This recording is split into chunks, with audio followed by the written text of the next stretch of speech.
All right, so let's jump right in. When you think about long-running conflicts in India, what's the first place that pops into your head? For most people, it's Kashmir, right? Well, what if I told you there's another conflict, one that's actually been going on even longer? It's the story of India's longest and maybe least known insurgency. And look, to make it clear that this isn't some dusty old history lesson, let's fast forward to something much more recent. Picture this. It's June 4th, 2015. An Indian army convoy is making its way through Manipur. And then, out of nowhere, an ambush, a huge blast. 18 soldiers are killed. It was one of the deadliest attacks the army had seen in that region for over 20 years. And who claimed responsibility? A Naga insurgent group. An event like that, well, it just yanks this long, complicated history right into the here and now. So that's what we're going to unpack today. We're talking about the Naga insurgency, India's longest war, and maybe one of its most misunderstood. Okay, so to really get to the bottom of this conflict, we've got to go back to the very beginning. We have to ask a fundamental question. Who are the Naga people? And what makes their identity so unique? Well, for starters, the word Naga isn't what you might think. It's not one single group. It's more like a huge umbrella term that covers at least 16 major tribes. And each one, the Angami, the Owl, the Konyak, and so many others, they all have their own distinct languages, their own cultures, their own traditions. They're all living in these beautiful, hilly regions that straddle the border between India and Myanmar. So, you might be wondering, if they're all so different, what was the glue that brought them together? Well, it really comes down to two big outside forces. The first was the British Raj. See, back in the 19th century, the British brought all these fiercely independent tribes under one single administration for the very first time. And the second unifier? This one was maybe even more powerful: Christianity.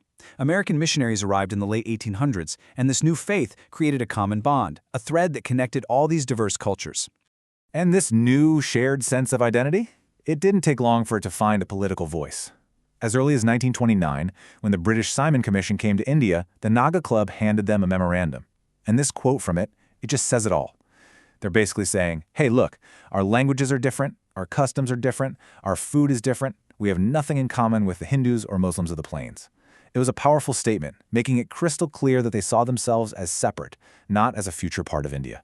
And that declaration of being different, well, it really set the stage for everything that was about to happen as India raced towards independence. Things moved incredibly fast. On August 14, 1947, literally one day before India's independence, the Naga National Council, led by a really charismatic figure named A.Z. Fizo, declared their own independence. Then, in 1951, they held their own vote, and the results they claimed were just staggering. 99.9% wanted independence. And they didn't stop there. They followed it up by completely boycotting India's first-ever general election in 1952. By the mid-50s, what started as a political movement had exploded into a full-on armed rebellion. So now you've got this brand new country, India, and right away it's dealing with a major armed rebellion on its northeastern border. And how they chose to respond would shape the future of this entire region for generations. As things got more and more violent, the Indian government's first big response was a military one. In 1958, they brought in something called the Armed Forces Special Powers Act. You'll hear it called AFSPA. And this is a really big deal. It's a controversial law that basically gives the military immense power, the power to search, to arrest, and even to shoot to kill in areas they declare as disturbed. And the human toll, even in these very early years, was just devastating. Just think about this. In the 2 years before AFSPA was even put in place, from 56 to 58, it's estimated that around 1,400 Nagas were killed. That's a staggering number, and it gives you a sense of just how brutal the fighting was. But it wasn't just about military force. The government basically tried a two-pronged approach. You know, a classic carrot-and-stick strategy. On one hand, you had the army cracking down hard. On the other, New Delhi was talking, negotiating with more moderate Naga leaders.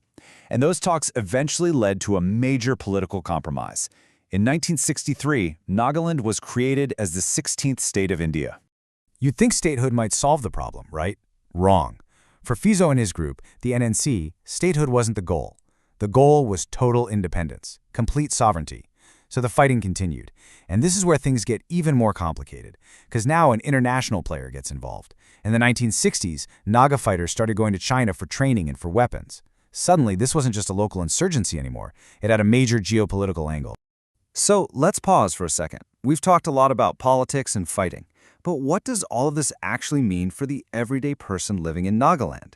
After decades and decades of conflict, how does it affect their lives? Well, this political struggle has cast a very, very long shadow. Let's start with the economy, because the picture here is pretty bleak. When you have an insurgency going on for this long, things like development and investment, they just don't happen. And you can see the result right here.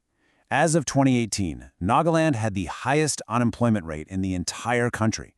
Just think about that. It means a whole generation of young people with no jobs at home have no choice but to leave their families and move to other states just to find work. And the problems go so much deeper than just the economy. For ordinary people, this conflict is just the backdrop to their entire lives. You have these constant decades-long allegations of serious human rights abuses under AFSPA, which creates this atmosphere of fear and deep mistrust.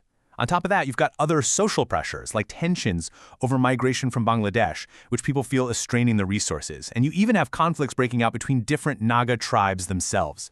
Imagine being a young person trying to build a future in the middle of all that instability. Which brings us right up to today. We're in this very fragile, very complicated phase, this search for a lasting peace. There are ceasefires, there are talks, but there are also these really fundamental disagreements that just won't go away. Okay, so the main group talking with the government right now is the NSCN-IM. They've had a ceasefire going for a long time. The other group, the NSCN-K, is the one that was behind that 2015 ambush. But the real reason for the stalemate, the thing that's holding everything up, boils down to this. The NSCN-IM says any final deal must include a separate Naga flag and a separate constitution. And for the Indian government, that is an absolute deal breaker, a line they will not cross. Now, back in 2015, there was a lot of hope. The government signed something called a framework agreement with the NSCN-IM, and it was praised as this huge historic breakthrough. But here we are years later, and the actual details of that agreement are still secret. And those core issues, the flag, the constitution, they're still stuck. The Naga leaders have been very public, saying they'll never accept the Indian constitution. It just shows you how huge the gap between the two sides still is. So when you step back and look at the whole picture, what do you see? You see a conflict that has lasted for generations. It's rooted in this incredibly strong sense of a unique identity. It's been fueled by political dreams and kept alive through decades of violence and real hardship. Sure, the ceasefires have made things less violent, but that core political problem, it's still there, completely unsolved. And that leaves us with this one big final question. For a young person in Nagaland looking for a job, for a family that's lived its whole life under the shadow of AFSPA, for a people so fiercely proud of who they are, what does peace even mean?